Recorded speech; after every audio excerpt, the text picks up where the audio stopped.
ஆதார் கார்டை செப்டம்பர் 14ஆம் தேதிக்குள் புதுப்பிக்க கால அவகாசம் வழங்கப்பட்டுள்ள நிலையில் இன்னும் 3 நாட்களே மீதமுள்ளது. இந்த நிலையில் சேவை மையங்களில் ஆதார் எடுப்பதற்கான இணையதளம் மந்தமாக இருப்பதன் காரணமாக மதுரை KK நகர் பகுதியில் உள்ள நேரடி ஆதார் மையத்தில் ஏராளமான பொதுமக்கள் காலை முதலே குவிந்தனர்.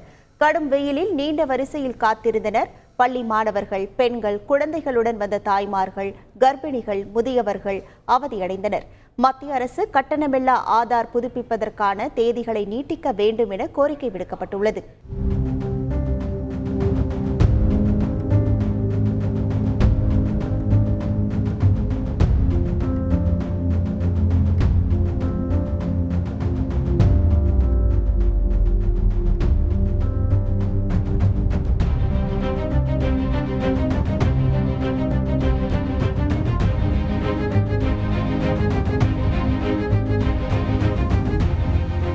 ஆதார் அப்டேட்டுக்காக நிற்கிறோம் சார்.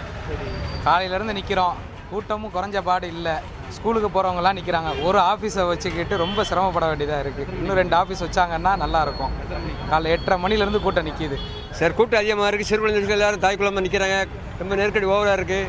அரசாங்கம் கொஞ்சம் நாளை நீடிக்க வச்சா நல்லாயிருக்கும். வெயிலில் சிரமப்படுறாங்க, மக்கள்லாம் சிரமப்படுறாங்க. அரசு இதுக்கு நாளை நீடிக்க செய்யணும் தாழ்மையை கேட்டுக்கொள்கிறேன். செய்திகளை உடனுக்குடன் தெரிந்து கொள்ள உடனே சப்ஸ்கிரைப் பண்ணுங்க.